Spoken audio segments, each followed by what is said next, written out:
What's going on, everyone? Welcome to Black and Nerdy Tabletop. I'm your host, Zephyrnix, and today we're going to try something a bit different today. So, in most cases, I'll go ahead and do a video, maybe give some information about Pathfinder, or kind of explain things as it goes along. But today, I'm actually going to try something a bit different. So, I'm actually going to go ahead and reimagine hopefully, but at least most of my characters that I have created or have been created by other people and things of that nature into the world of Pathfinder. So this is something I'm very interested in because it kind of allows me to go back and talk about some of my older characters. And I've been playing, D&D, for example, for years. So for me to go ahead and be able to reimagine these characters are going to be quite fun. And not only that, but I'm going to reimagine family characters as well as other characters that have been created either by myself, my brothers, or television shows. I'm very interested and very excited to go ahead and start doing it. In fact, we're going to do it right now. So the first character we're going to talk about and reimagine is a character named Khajja Silvermoon. So this was a character created in Dungeons & Dragons Second Edition. We had just played it, and it was like right off the third edition, was like right behind it. But I think we played second edition at that day. And it was one of my first actual Dungeons & Dragons games that I've ever played, far before Pathfinder was even a thing. But I mean, later, this was back in 94, maybe 93, I don't know. It's been a while. So Khajja Silvermoon in general was inspired by Drizzt Do'Urden. Basically a ranger, scimitars, all that good stuff. With that being said, there was a bit difference when it came to his name. His name actually was inspired by a character from the game Wing Commander named Khajja Nar Jatark. And so putting them together created one of the first characters that I've ever seen that wasn't a fighter, a cleric, a magic user, or rogue. So hang out with me. Today we're going to go ahead and recreate Khajja Silvermoon, the Ranger. Alrighty then, let's go ahead and get this party started. First thing we're going to do is we're on demiplane.com for the record. That's where we go ahead and create our characters. We're going to go over to create a character, choose Pathfinder. And we're going to name the character right here in beautiful bold text or whatever font they give us. Khajja Silvermoon. All right, so that's his name right there. And we're going to go ahead and upload a picture. And I have some pictures right here. We're going to choose this picture right here.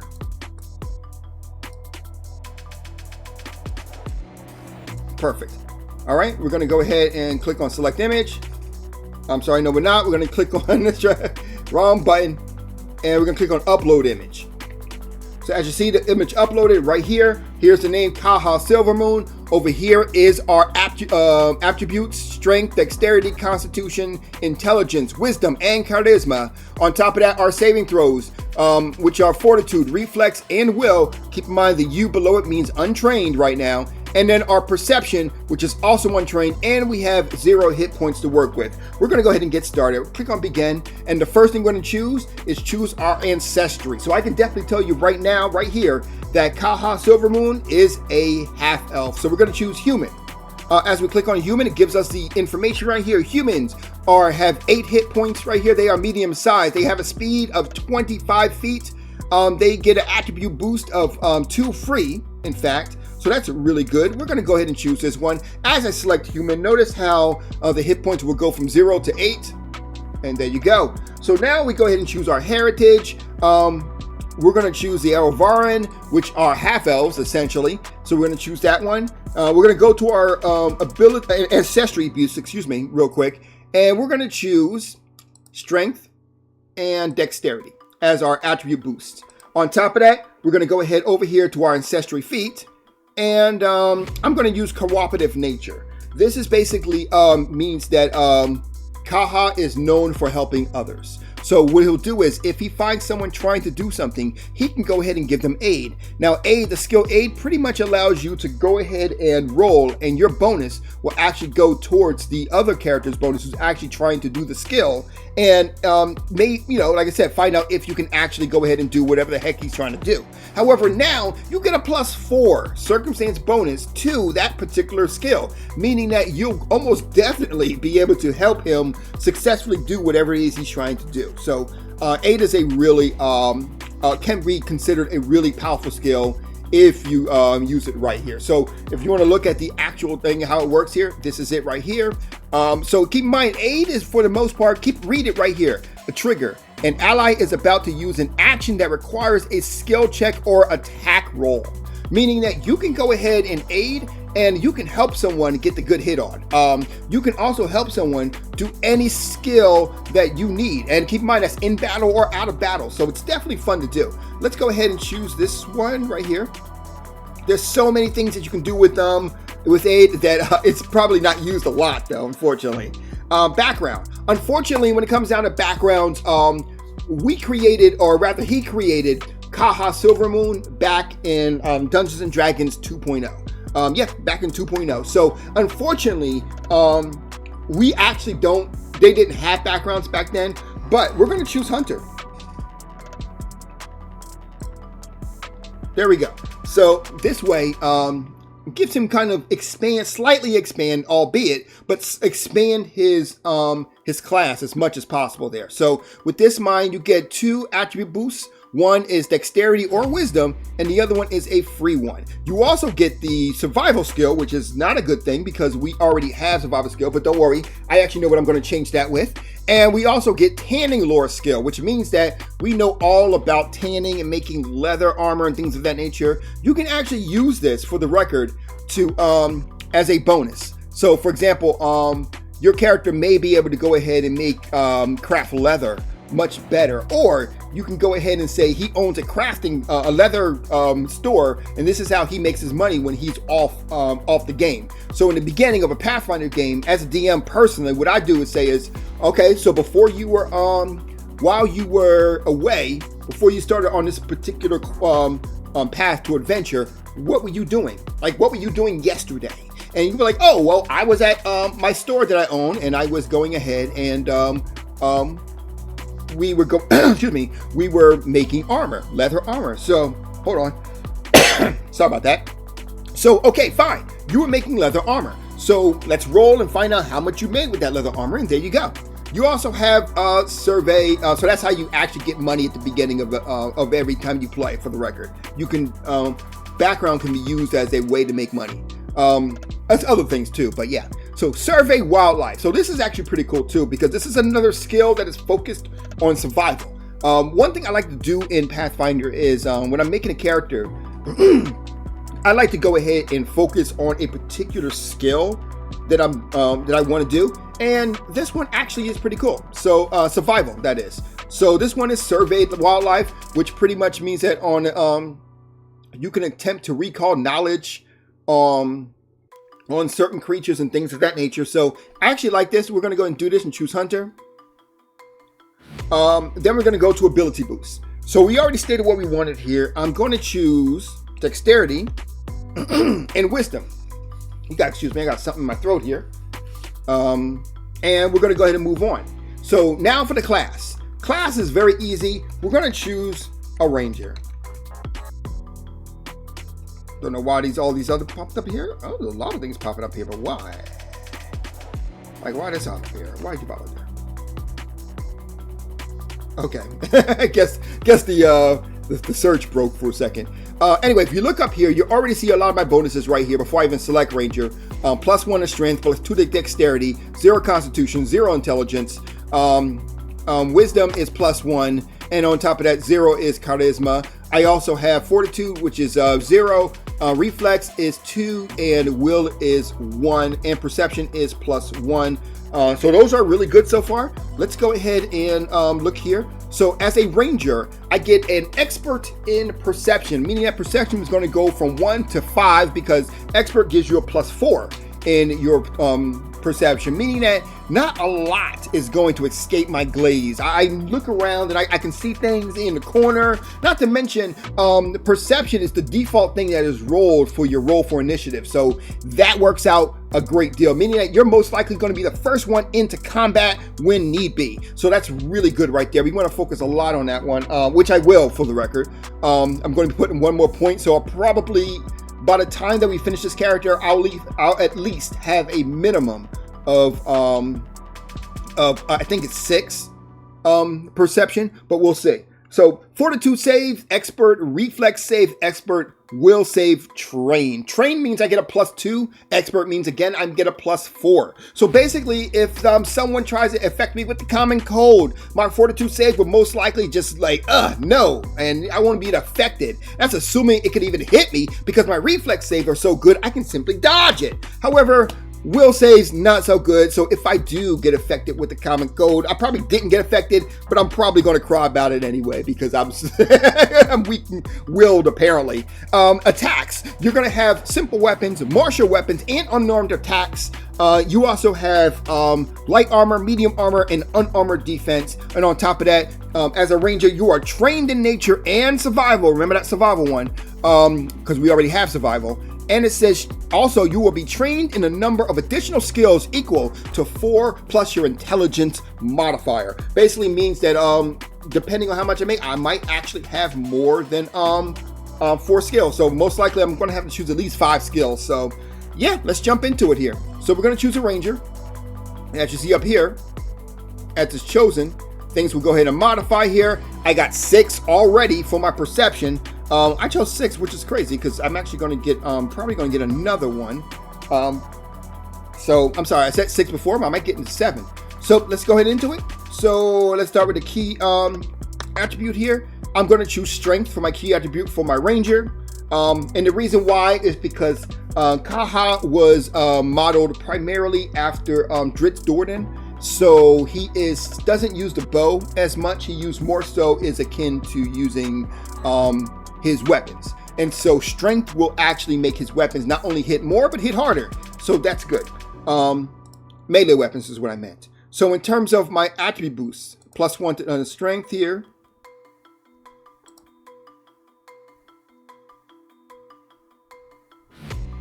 Hold on a second. Okay, I did choose strength. Okay, so right here I'm going to choose strength again, which means gives me up to 3. I'm going to choose wisdom again, which will bring my both my will and my perception up. Good. I'm going to choose, I want to choose dexterity, but no. I'm going to choose constitution, and I'm going to choose intelligence. There we go. We're going to keep our dexterity as it is. So dexterity means that I got a +2 to my AC as it is. So I'm good for that. And between that and my armor, I should be pretty competent in battle when it comes down to getting hit. So not too worried about that. I need to go ahead and choose a skill to replace survival. However, what I'm going to do is I'm actually going to choose a lore skill. So in terms of custom lore, I'm going to choose T. Now, what is a custom lore? A custom lore is something that you may know about outside of the normal skills that you have here. And I chose T lore. Why did I choose T lore? Because, you know, I like to say that Khajja is a man of culture. Sure, he is a man of battle. He is a man of many skills, but culture is definitely one of them. This is actually a throwback to my ranger. My ranger actually has a T lore too. And what I like to do is use that as a way to go ahead and kind of interact with other people. So I would go ahead and create some fine crafted elven tea, and we'll sit down there and it'll kind of make the experience with talking to whomever I'm talking to a lot easier. So as a DM, for example, if I was to go ahead and make tea, and I'm talking to someone and I want to go ahead and make money off him and whatnot, I'm going to automatically give someone who did something like that, I'm going to give them a +2 and him a -2 to everything. So basically, if you're going to try to talk him into more money, that tea is going to be really good. So first you got to roll for tea, but if that tea is good, then he's going to be like, you know what, I'm good for that. So it's a good way for, I didn't really put much into charisma, but some tea will always be good to go ahead and do that. So yeah. Maybe put some tea, maybe talk to the guy, maybe get some more information, maybe some more weapons, maybe make a friend. You never know. Anyway, moving on here. So our regular ranger skills will consist of, let's see, so we have our T lore, we have our tanning lore, we have our thievery lore. Oh, couldn't steal that one, huh? Survival lore. We're going to choose stealth. We're also going to choose society. We got 3 more to do. We're going to choose athletics. We're going to choose, let's see, medicine. We're going to choose medicine. And last but not least, we're going to choose religion. So just to kind of go over these really quick here, when it comes down to athletics, athletics is really good. We are a strength-based class here. You know what? I'm going to go into all this later because in the actual character sheet, it breaks all this down for you, and I'd rather go do that. So I'll teach you why we chose these particular ones here. Now, you have the ability to do what's called hunt prey. So all you need to do is know of the prey or know who the prey is and whatnot and be able to see him or see of him, and you'll be able to go after him. So to read it verbatim, you designate a single creature as your prey and focus your attacks against the creature. You must be able to see or hear the prey, and you must be tracking prey during exploration. So yep, you can't just, you gotta be tracking the prey when you're exploring one or actively doing it. But a lot of times the DM will just say, if you just say, I'm gonna hunt that prey, okay, fine, whatever. But hey, not all DMs do it, so highly advise you to play your ranger. You know, simply play your ranger. That's all you got to do. It says you gain a +2 circumstance bonus to perception checks when you try to seek your prey, and a +2 circumstance bonus to survival checks when you're trying to track your prey. That's really smart, because that means that as you're preying, you'll be able to find out where he's going. So for example, as a DM, if you say, I want to go ahead and track the prey that I'm hunting, you can go ahead and roll for survival, and you get a +2 to it because you're tracking him. And I would say, oh, he went left. So you'll be able to go ahead and find the enemy a lot faster by doing this. So actually pretty good. With that in mind, you also get what's called your Hunter's Edge. Your Hunter's Edge is pretty much what decides on how, what bonuses you get against your prey that is currently being hunted by yourself person. And so you got 3 things: Fury, Outwit, and Precision. So Fury, what that does is, normal cases, when you go ahead and attack, you get a penalty. I believe it's a certain penalty. I believe it's a -5 when you attack with the one-handed weapon on your second attack, and on your third attack, it's a -10. So keep in mind, a first attack in a round, if you get a first attack, no penalties. Second attack during that same exact round, that would be a -5. -10 is the third attack. Now, with that being said, if you have Fury and you're hunting your prey and you're fighting your hunted prey, then it'll go from the second attack will have a penalty of instead of 5, have a penalty of 3. And if you have the third attack, instead of being a penalty of 10, it'll be a penalty of 6. So that's how that works. However, you can also change it again if you have agile weapons. So instead of a penalty of 3, it'll be a penalty of 2. Instead of penalty of 5, it'll be a penalty of 4. So if you want to be a character who is like quick on the draw and things of that nature, you might want to choose Fury. Keep in mind, you have to have an agile weapon to get those those really small penalties going on there. So that in mind, let's go to the next one, is Outwit. So Outwit pretty much allows you to gain a +1 circumstance bonus to your AC against the prey's attacks. So that's interesting. And a +2 circumstance bonus to deception checks, intimidation checks, and stealth checks, and recall knowledge checks to your prey. So that's really, really good. That means that when you come to it, you can do a lot to your prey in order to go ahead and really, this is basically someone who's really focused a lot on skills rather than offensive things. Speaking of offensive things, here is Precision. This one is actually pretty easy. As long as, once again, you got to be hunting your prey and fighting your prey. It says the first time when you hit a prey, you'll actually hit them for an additional, first time rather in a round, you'll go ahead and hit them for an additional 1d8 additional precision damage.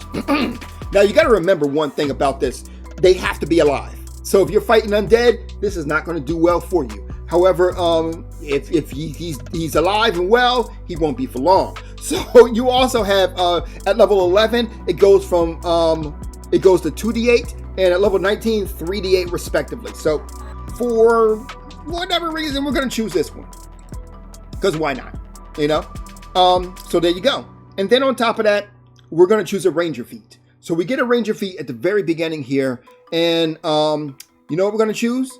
Animal companion. So we're going to choose animal companion right here.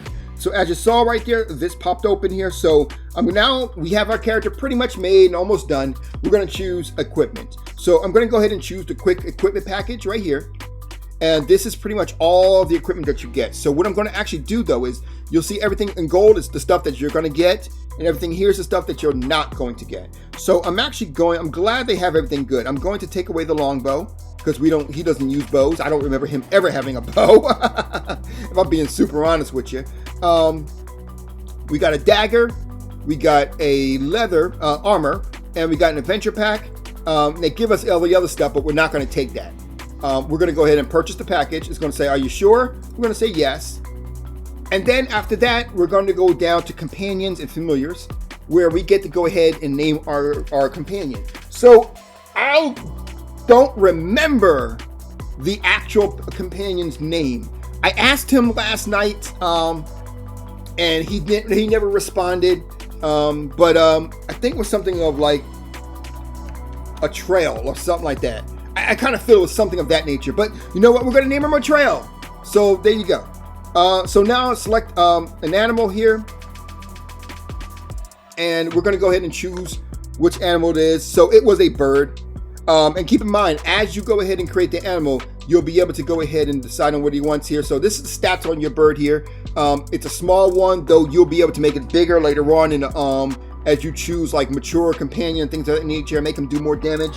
Right now, though, the bird actually does, he has 2 melee attacks, one for it says jaws, but let's do beak, because, yeah. 1d8 piercing, and then the melee with his talons does 1d4 slashing. Note that all the penalties that we talked about before, they do apply here. Oh, don't forget too, the hunter's edge and all that applies to the animals too. So yeah, but it's agile too. So don't forget your penalties are different for agile weapons. So this works. Also, stealth skill, really good. +3 dexterity, so that works very well. Plus, it has 4 hit points.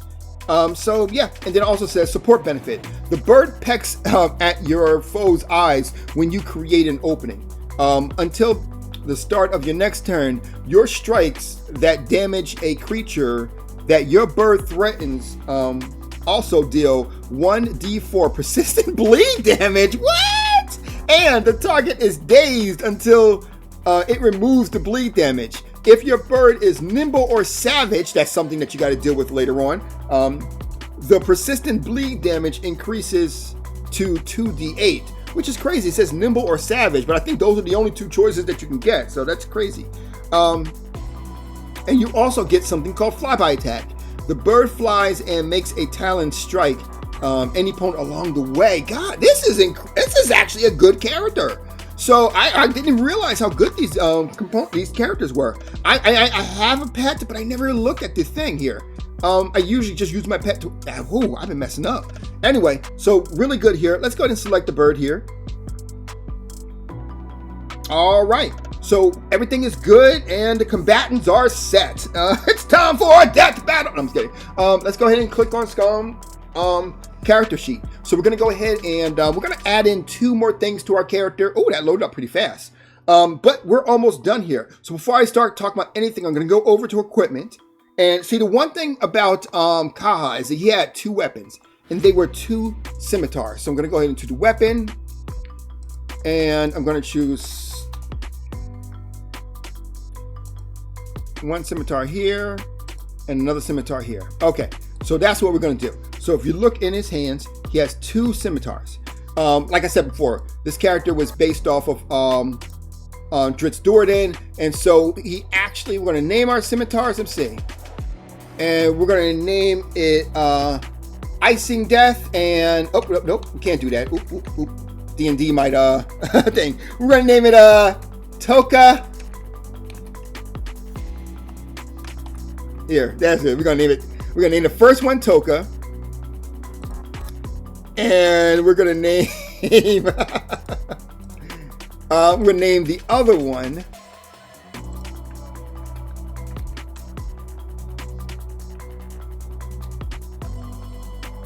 Razar. I don't know what's going on with the text here. Toka in Razar. Okay. Shout out to you if you know the where that comes from. Either way, we can go ahead and put Toka in the one hand and Razar in the second hand. And you now have your two scimitars. So let's go ahead and make this, we can make it a little bit bigger here. Here we go. Looks pretty good so far. Let's change the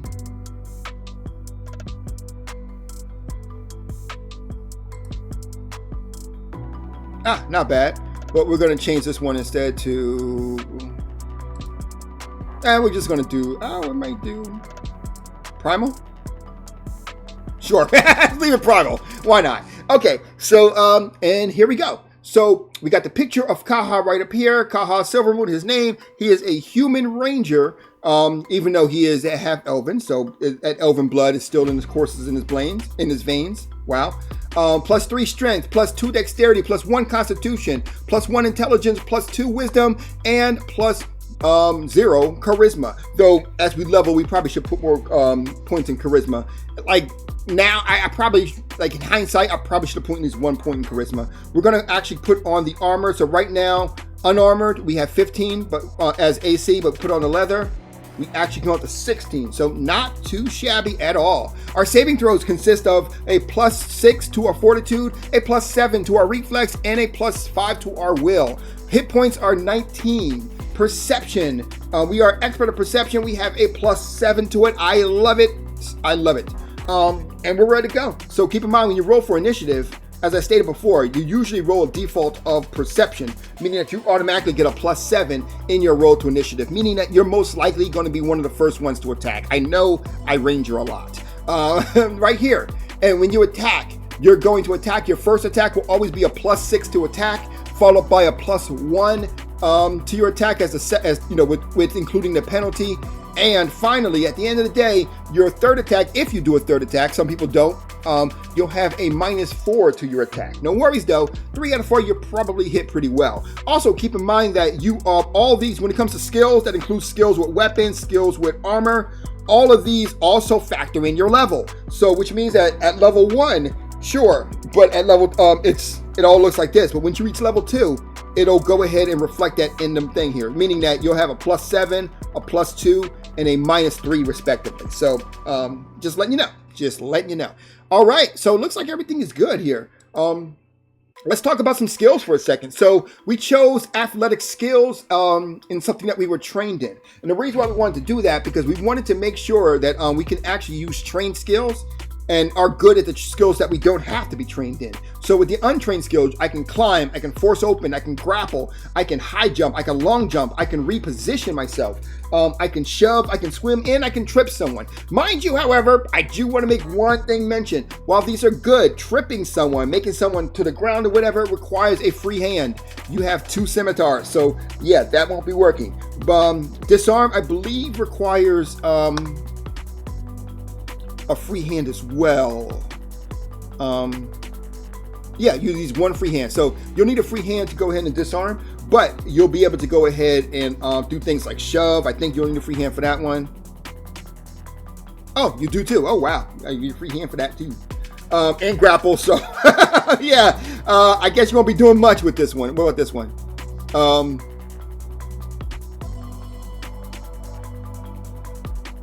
Even reposition into free hand? That's crazy.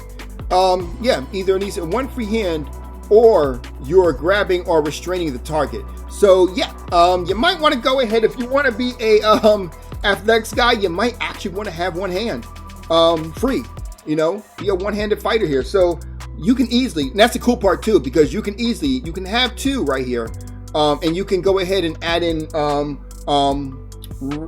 runes and all that good stuff to go ahead and make the attacks different. At any point in time, you can always just go ahead and unarm one thing. I think it's a free action, and then you can have one to go ahead and fight too. So it's all good either way. If you want to go ahead and do that, but athletics is really good for like kind of like using your strength to go ahead and throw the enemy off guard. So repositioning, allowing you to go ahead and move him to a certain, to certain areas here. Like example, you can move him up to 5 feet here in any direction that you want to. So that's good. That's very tactful right there. You can shove him, which allows you to push him. And if you push him, you'll push him back 5 feet. And you stride after it. So, like me, you move him 5 feet and then you move 5 feet in the same direction. Here, you can also go ahead and if you do a critical success, you do the same direction, just 10. So, good. Trip allows you to go ahead and make the guy fall on his bum. That's always good. So, yeah, that works out that way. You also have medicine. Medicine is good for people who want to go ahead and still be effective without, like a healer and whatnot, without spells, whatnot. So you can have like the healing. What do you call that? If you have a first aid kit, I think it is called, you can go ahead and administer first aid, which allow people to heal better. Healer's kit, that's what it's called. You can also treat poison because you're trained in this now. You can treat poison, treat diseases, and treat wounds. So this pretty much means that you'll be assisting with keeping the party and yourself alive. Nature. Nature allows you to recall knowledge on somebody, maybe trying to figure out what their weak point is that you can't remember. This one also allows you to command your animals. So you do have an animal companion that you can command, and you can use nature would be, well, is it doing it? Hold on a second. Let me see. You issue an order to an animal while taking a value. So I think that the animal that you're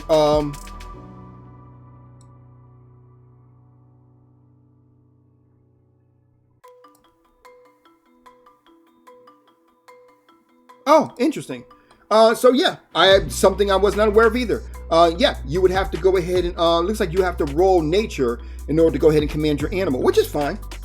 Still fine nonetheless. So the more that you level up, anyway, keep in mind it's a skill, so this gets higher. So yeah, it looks like this will work out. Let me see. What is the adjust the easy if the animal's good towards you? So yeah, if the animal's good towards you, so personally speaking, as a DM, I would not have you roll, but technically speaking, this does not say, at least I don't see it says, if the animal is your companion, then you ain't got to roll. So it just says command an animal. So either way though, he's good to you. So the DC will probably be like 5. So yeah. So you know what? As a DM, I probably would. I'm gonna change that. Cause yeah, because that gives you an opportunity to go ahead and lose an action point, and the animal just look at you like, blah, blah, blah, you know. So yeah, there's that. Keep in mind too, nature, if you are a spellcaster, allows you to learn, this is a spell, but it damn sure allows you to identify a spell as long as it's a primal spell. Also, religion. Same thing, religion. Here, you can decipher religious writings, identify it, and learn a spell. Really good for people who are like clerics and whatnot. They might be able to go ahead and learn that spell as it goes along and things of that nature, and recall knowledge about certain religious items and things of that nature. Society allows you to go ahead and recall knowledge about society and how things run. Also, create a forgery. That is fun. So yeah, good things right there. Stealth allows you to conceal an object, hide, and sneak. Keep in mind, you can do this while you're untrained, but being trained just helps a heck of a lot better. Survival allows you to, untrained, allows you to subsist, which pretty much means, because I don't know what that means. Forage.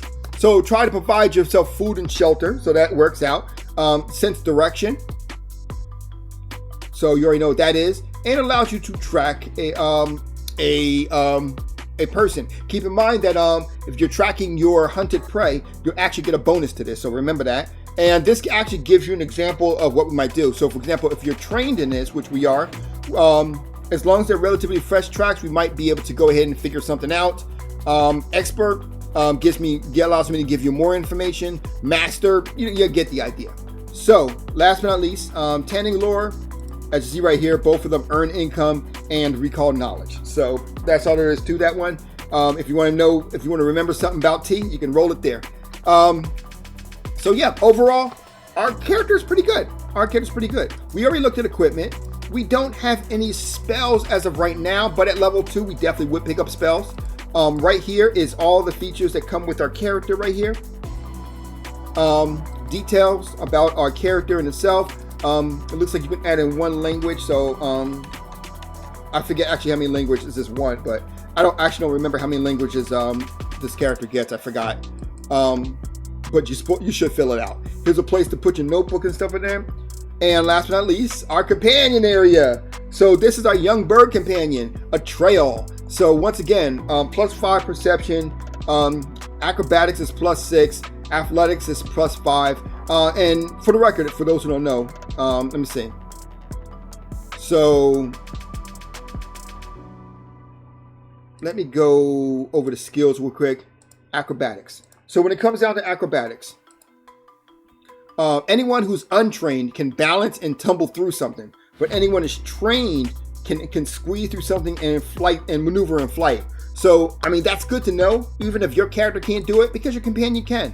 So you might want to be real understanding about how a lot of this works. So looks like it's got a lot going on here. Equip items if you want to, and here's your jaw and your talent attacks. There you go. So, and I'm just going to do this real quick here before I go ahead and leave you guys. So character, wait, hold on. Manage XP, I'm going to click on. I'm going to click on level 2. So I click on the plus button and it goes over to level 2. And as you see right there, originally my AC was 16 and now went to 17. As I said before, and rewind the video if you need to see it, my attack went from +6 to +7, things of that nature. And of course, my level also goes into my bird, which also goes into all his skills as well. So everything is good. But the cool part is, just to kind of give you a bonus, because this character is based in D&D originally, I would actually go ahead and allow him to be able to cast spells. So I'm going to go over to class, and I'm going to go over to level 2 here, and where I'll be able to select a ranger feat. And what I would do is I would actually choose, where is it at? Here's Hero Companion, if you have the book for it. That's actually something good. But Initiate Warden is actually what I would choose. And the reason why I would choose this one, because this is actually a good amount of spells and abilities that a ranger can have.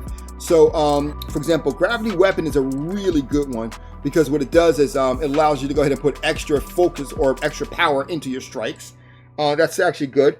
Bring this back a little bit here. You also have Heal Companion, Keen Smell, Magic Hide, and you get more spells later on here. I'm actually going to choose Gravity Weapon here, which means that I now get more. I can now go ahead and cast a spell on my weapon and do more damage. So that works out very well. For skill feat, I'm actually going to choose. I would actually, normal cases, I would dig in. And let me see what this does. Nope. Okay, this ain't gonna work. So, in most cases, I would be looking it up and trying to figure out what's the next skill. However, for this particular video, I'm actually going to use, I'm trying to find it. I just found it, but I missed it. I think it's Assurance, there it is. Assurance allows you to go ahead and choose a skill that you are trained in, and instead of having to roll it constantly, you automatically get a certain amount to it. So I'm actually going to use it for survival. And T-Lords does it as well. So you can actually guarantee the money that you get with certain things. I didn't know that. So I'm going to choose survival, and there you go. So just to kind of read assurance to you right here.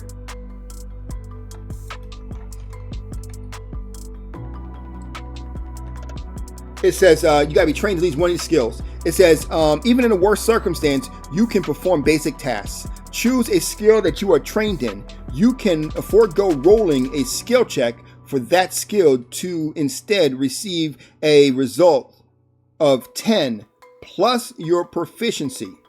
And that's it. Now keep in mind, 10 plus your efficiency. It also says do not apply any other bonuses, penalties, or modifiers. So when it comes to your proficiency, keep in mind that is how you are trained in it plus your level. So at level 2, you are trained, right now you are currently trained as in regular trained, like just trained, not expert, but trained.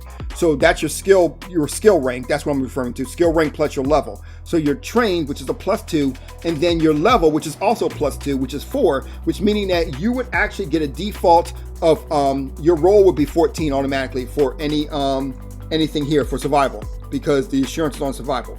Now keep in mind, as you level and as you increase your skill rank of survival, it'll automatically get higher as well. So that's a good way to kind of, I like that, you know. As long as you're keeping up with it, it'll stay pretty much even with the entire character. So you can pretty much guarantee of that particular roll. What I like to personally do as a DM, sometimes I'll go ahead and allow you to roll. And if the roll is lower than what you would get as your insurance, you'll just take your insurance. If it's higher, I'll just let you take the higher one. That's usually what I do. I don't mind that one. So with that in mind, going back to our character here.